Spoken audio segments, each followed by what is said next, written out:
we wanted to focus a little bit more. I know that you guys have been working on, ramping up in the insurance industry with some new products. You want to share a little bit about that? What's going on at Oz? So as I mentioned, we're trying to grow that practice. So we're spending a lot of time in sort of reestablishing our brand.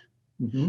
And when I say reestablishing, I mean, like I said, we're known well in our markets as it relates to travel and hospitality and healthcare.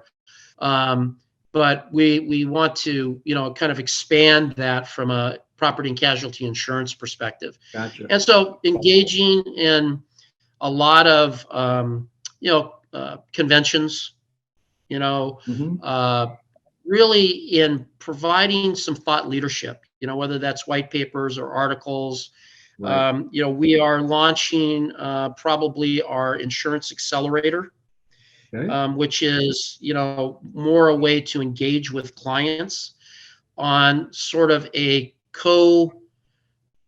innovation, co-strategy, co-problem solving, kind of collaborative approach, right? Where Mm-hmm. we do workshops, we work with our clients, we bring, other partners to bear to really help folks think through, what are the options that they may have to solve a particular, challenge that they have in meeting the needs of their customers or their agents or that sort of thing. So we're doing a lot of outreach, a lot of branding, but we have a lot to leverage. And one of the things I learned early in my career, and if you haven't read The Innovator's Dilemma, Mm-hmm. and I know it's an old book, read The Innovator's Dilemma. And there's one thing in there that always caught me, and that is the answer to your problem exists. You just have to go find it, right? Right. And what that means is that a lot of the challenges we deal with connecting and engaging with customers, with streamlining our processes, with adding value, reducing costs, whatever it is, other industries have dealt with that, right? Mm-hmm. And so there's a lot of leverage of solutions across industries. And that's one thing I've learned as being, a consultant, is how kind of reusable a lot of those solutions are. And it's interesting, when I was at Zurich and head of innovation, we rolled out something we called Idea Point. And it was really an innovation lab. And, we would, to solve a problem, day one, it was a 3-day thing. Day one, we would look at completely different industries.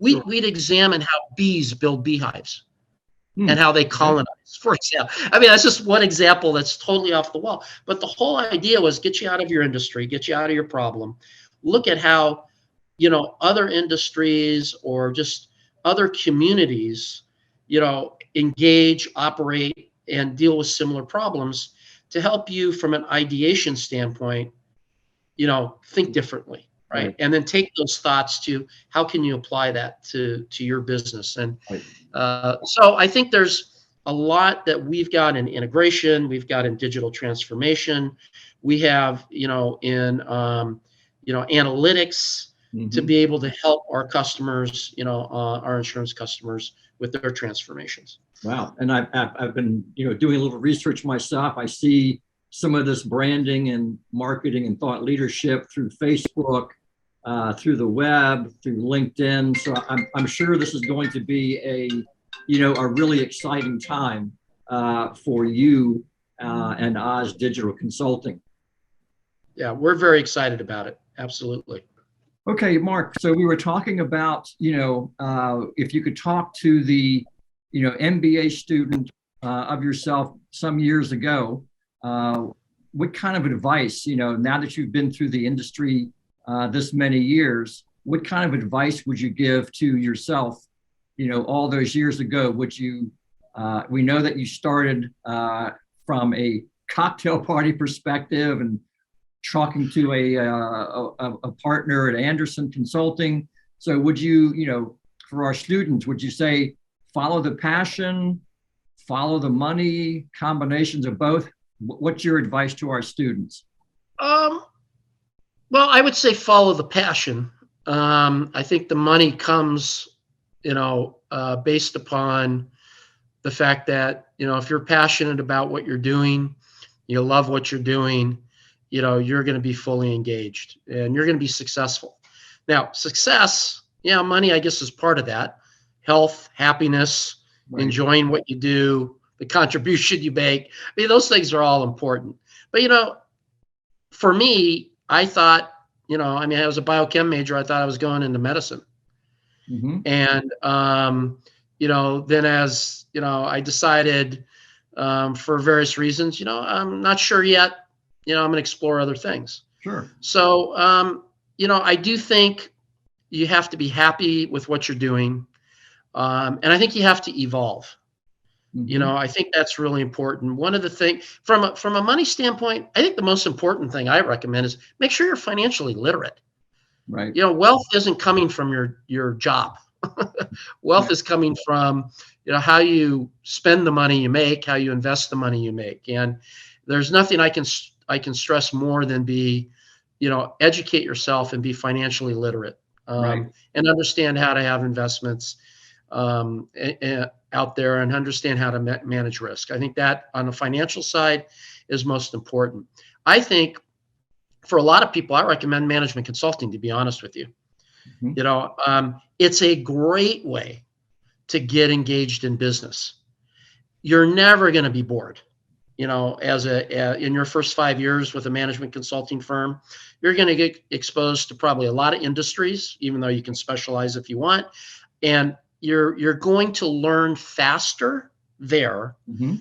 Then you're going to probably and get more opportunities there to advance and learn and build skills than you might going into a company.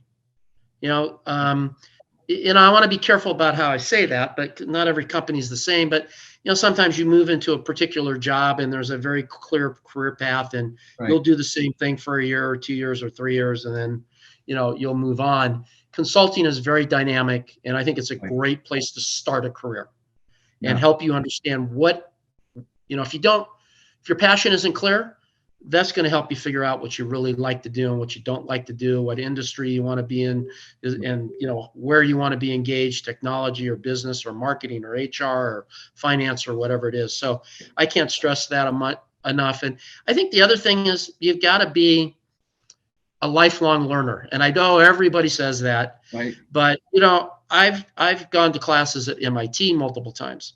I've gone to Harvard. And I'm finishing a master's degree at Harvard right now. I've been to Stanford for risk management. I've been to Kellogg multiple times for strategy, marketing, innovation. It's great. There's experienced people that go to these things. You'll learn from them. You network, and you've always got to be kind of, innovative. Right.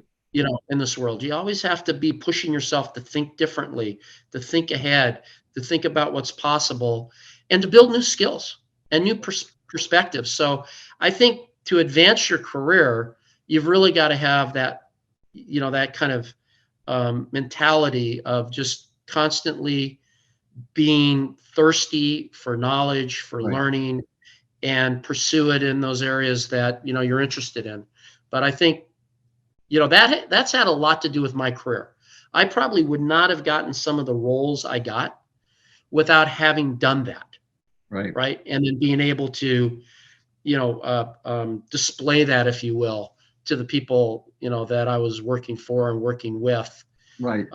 So I think those things are important. I think money follows that. Sure. Well, I had some great money. Yeah, I had some great advice from my boss at Mobil Oil before getting caught up in the merger with Exxon. And he told me, he said, Mark, he says, it seems to be, and this was 25 years ago, it seems that every 3 to 5 years, you have to reinvent yourself. Yep. Right. To take advantage of all these new opportunities coming up. So that's some great advice. I appreciate you sharing that. So for our viewers, we've been speaking with the president of Oz Global Consulting, specifically the insurance practice president here, Mark Smith. Mark, you've been a great guest today. Thank you so much for your valuable time. Thank you for the opportunity. It was fun.